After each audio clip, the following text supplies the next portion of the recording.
Hey guys, welcome back to the channel. Today we'll be solving LeetCode 208, implement trie. So what is a trie?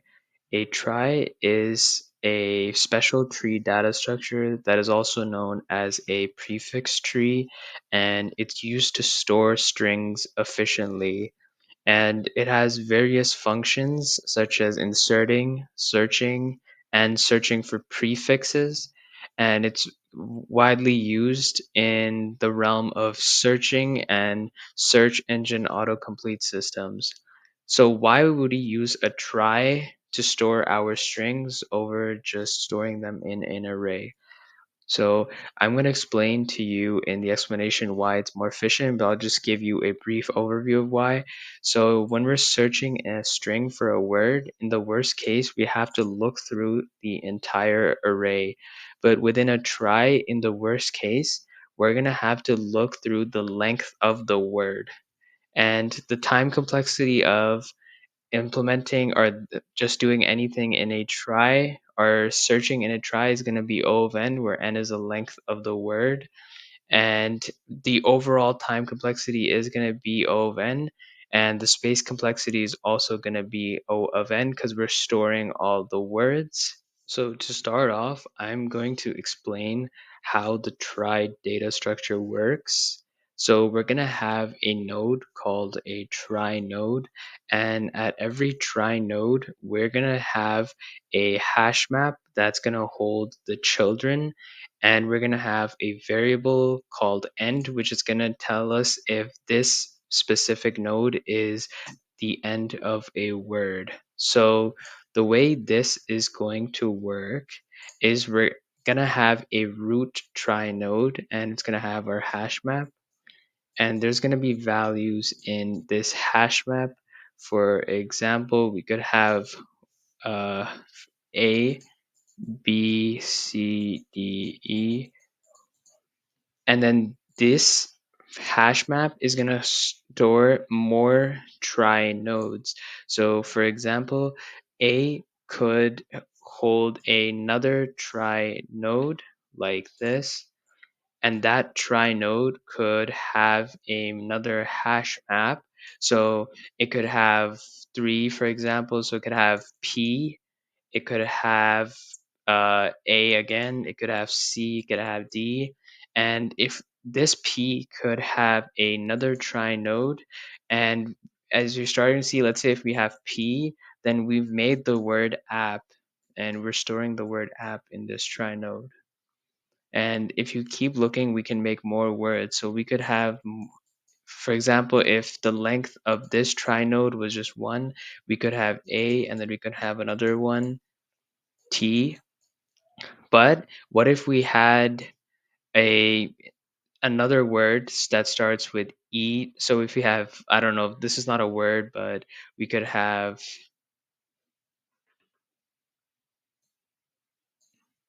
eep, we could have this word, and basically this points to this node points to this node over here, and we're not storing redundant data. So if we have two words that have the same prefix, and we're only storing four letters, so we don't actually have to store two entire words. So we're also saving memory, and we're anytime we have to search a word, we pretty much just have to go through every node, and that's going to be the length of the word in the worst case, or O of n.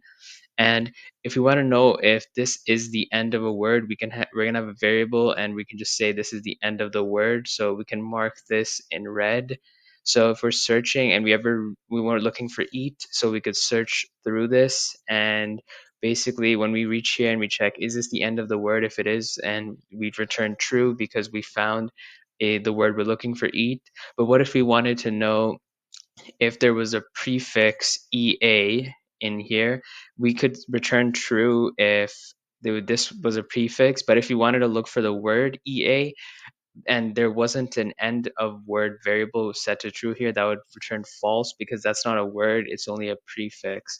And I think you're starting to notice why this is a lot more efficient.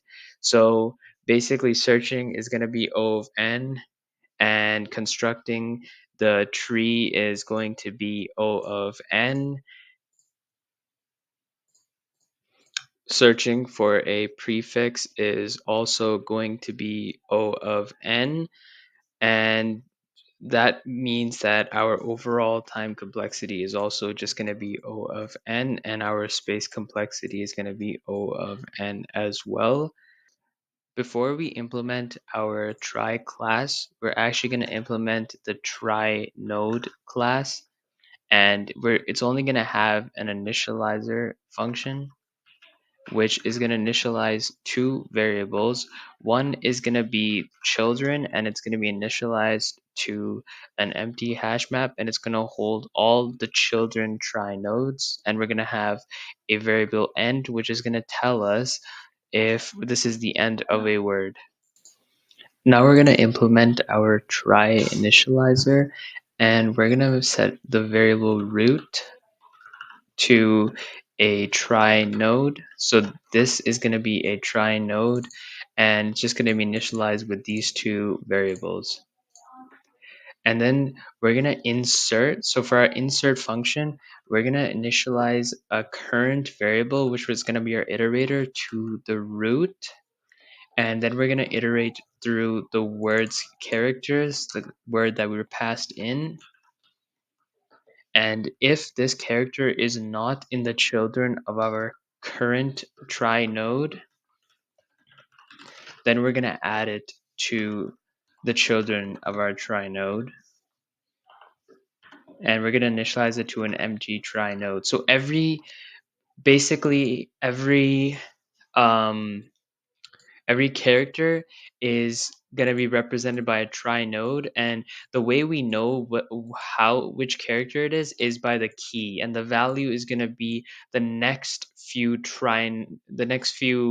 children, which is going to be held in the try node.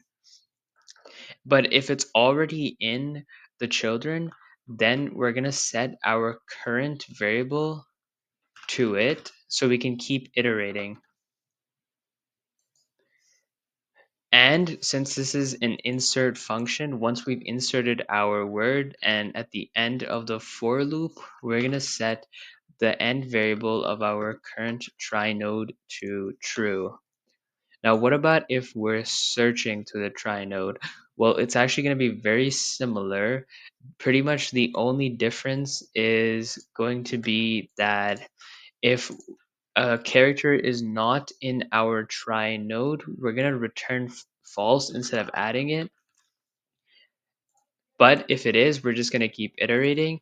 And we also have to return true only if current.end, so the end variable, is set to true. So we can just return current.end at the end. And starts with, which basically looks for prefixes, is the same as search, but we don't have to return current.end. We just have to return true at the end because any prefix counts. So if this doesn't end up returning false, we're going to return true because we contain the prefix. And this is pretty much all the code, so we can run it now. Looks like there's a small bug.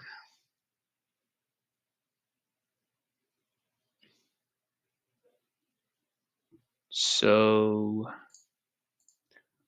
I figured out the issue. It was because this says int instead of init, so sorry if you caught that early on. Let's try running our code now. Oh, and this is not called word, this is a prefix. So it should work now. And looks like it worked. It's pretty efficient, as you can see. It beats 74% of people. It's going to have O of n time complexity and O of n memory complexity. Thanks for watching.